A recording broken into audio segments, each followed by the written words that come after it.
Global warming is a worldwide problem.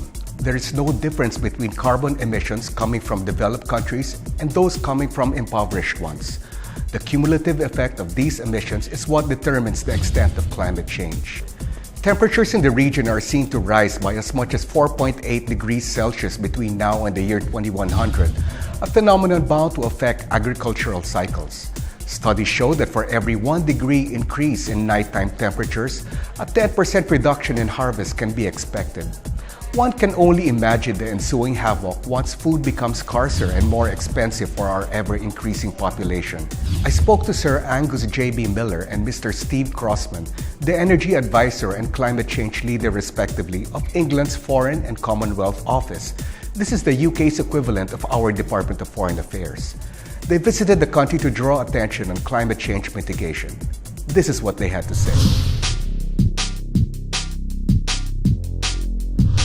We're joined today by Mr. Angus Miller, who is the Senior Energy Advisor of the UK Foreign Commonwealth Office. And we're also joined by Mr. Steve Crossman, the team leader of the Country Engagement Team, also for the UK Foreign Commonwealth Office. Welcome to Manila. Thank you. Yeah. So we hear that you are here to spread the word about the need to reduce greenhouse emissions to avert global warming. Can you tell us more about your mission here? Well, I would say more we've come to share and to understand that it's very evident in the Philippines. People are very much aware of that, and so therefore it's an opportunity to share experiences and to look at ways of jointly moving ahead. Right. One of the things I think is very important that people realise is that emissions are not local, they're global, so it really doesn't matter where emissions come from. We all suffer in the same way. I understand Japan is one of the top 10, if I'm not mistaken, biggest contributors to global warming. So how have they received your message about the need to reduce? Very positively, but Japan has a particular issue in as much as after Fukushima. And it's an issue that the rest of the world is facing, and that is increasing coal consumption for generation. Yes, and it's a phenomenon that they impacted by, and so is the UK, and so is the Philippines. Well, you mentioned about coal being one of the how shall we say, the major pollutants, right? Is it only coal, or is it all fossil fuel energy that pollutes the air? Okay. It has been ascribed to and is ascribed to the amount of CO2 in the air which is caused through combustion, and that is for energy, and that has traditionally become hydrocarbons, and the fact that hydrocarbons produce a large amount of CO2, the highest of that being coal. Coal is the highest. So if you took coal as 100%, gas would be 50%, which is one of the reasons that gas is supported so much. To the man on the street, to the housewife in her home, how would that affect their lives if temperatures increase by 1%, by 1 degree? You asked about what does it mean for a household. It means increased price of vegetables.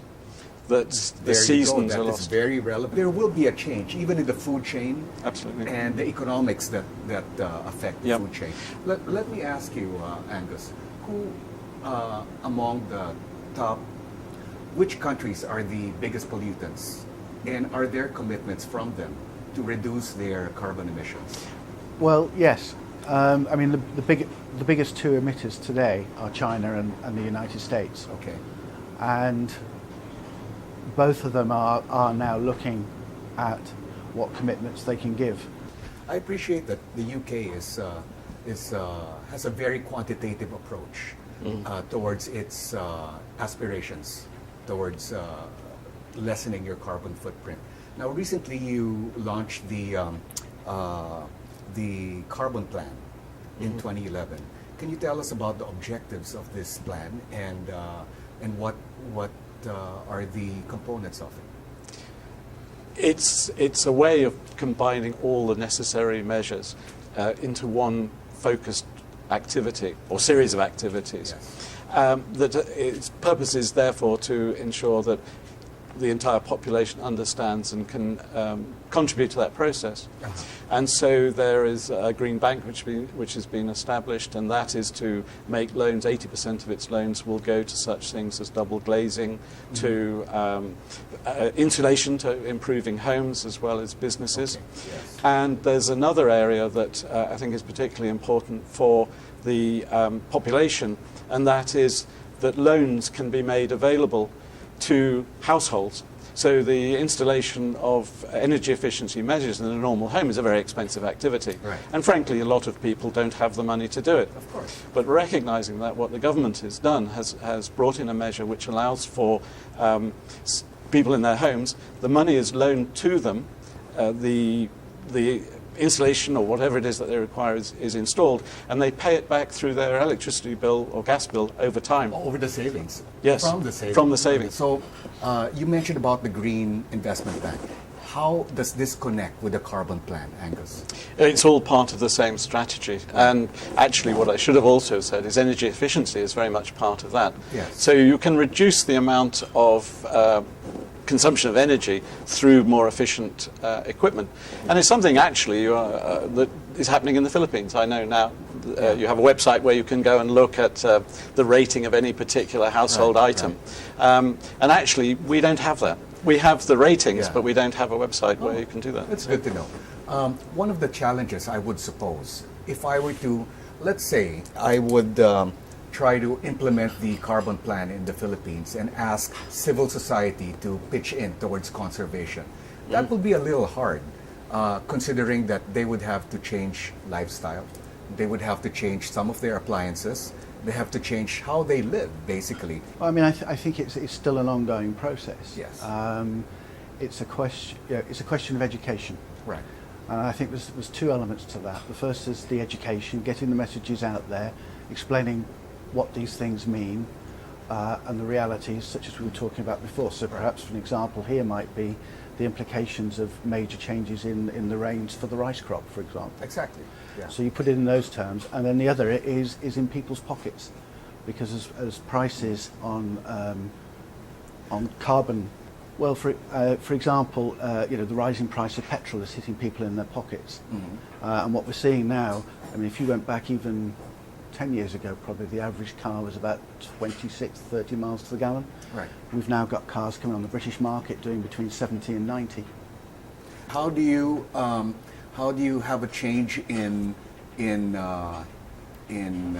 heating practices? Well, if I may, I can give habits? If I may, I can give you a practical Absolutely. experience of Absolutely. that, and that is that we had a smart meter installed in our home. Okay. Or to qualify that, I should say, my Yes. wife had a smart meter installed in our home. Let's be politically correct. And actually, it's quite incredible the difference that it makes, because on a minute-by-minute basis, if you wish, you can see how much fuel is being consumed and the cost of that. Okay, for the benefit of our viewers, can you explain what a smart meter is? It's A British innovation. possibly. I wouldn't say we could claim it. Certainly, they're being adopted around the world, and these are meters that are unobtrusive. They sit in the home. They're an LED display panel, and on that you can look, or the owner can look at hourly consumption, daily consumption, average consumption. So it's like a dashboard. Absolutely. It's like a dashboard. And why it's, particularly the ones that we use, or the one I have in my home, is very good, because you can set a level at which one wants to consume energy. Right. And it will indicate when one goes over that level, and it's frightening how quickly that happens with light bulbs. And so your question about why would people change, when you start looking at that and you think, I've got all the lights on in the house. It gives you immediate consciousness. Yes. Absolutely. Across the piece, the trend in energy use is downwards. People are much more aware of the cost. They're much more aware of the implications. And in fact, gas is an issue, I think, for the Philippines particularly. And what I've noticed is CNG being used, compressed natural gas, for cooking. Yes. But we cook on natural gas. So we have about, we were a gas guzzling. Indeed, yes. But we had our own gas. That gas is now declining. Yeah. So we're a net importer of gas. Yeah. And so that, on terms of balance of payment, as every nation that imports energy knows. That's a significant effect. Yes. The UK, your government, offers some sort of incentive, I understand, for installing green, how should we call this, green appliances. In a way, it's very similar to that which has been adopted in the Philippines, in as much as every appliance has a rating. Yes. The consumer can decide which appliance they want. If they want the most expensive fuel-guzzling piece of equipment, they're welcome to buy it, but they must pay the price, and that's the price through energy cost. So all energy-consuming pieces of equipment, domestic white goods and so forth, are rated. And that then means that they're cheaper to run. They might initially be more expensive, but they're cheaper. Where are we exactly? And when I say we, I'm talking about your program. Where is it exactly in terms of how you want it to be? Because in 10 years, I know you want to reduce your carbon footprint to 1990s levels. So where are you at this point in time? What do you want about that? Well, yeah, the government has plotted out a track that will take us to 30% by 2020, and then on to our ultimate target of 80% by 2050. 80%, yeah. And it's a graph that basically it's an increasing curve. Right. And as you plot along that curve, we are on target. What have you found to be the most efficient substitute? What kind of power source? I don't think it's really a question. Well, of course, it's efficiency. I'm sorry, I shouldn't have said that. Yeah. What has been determined is that needs to be a basket of resources. Yes. That there is no one single answer. In fact, economically, the obvious answer is coal.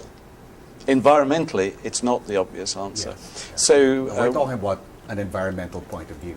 Yes. And a long-term economic point of view. So the policy that the government has is to have as diverse a range as possible with an increase, particularly in renewables and sustainable energy.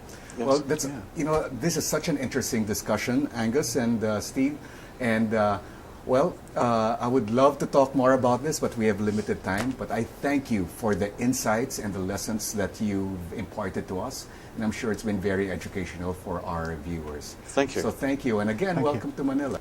So thank you very much indeed. We had a very interesting visit, and what I would say that's been particularly helpful is how open everyone has been, government, civil society, civic society, and people in the street. Yeah. It's been a very enjoyable visit. Certainly there's a long way to go, but I think we're heading towards the right direction. So again, thank you, Angus, thank you. And thank you, Steve, and we hope that you enjoy your last few hours in Manila. Thank you very much indeed. Thank you, friends. We'll be right back.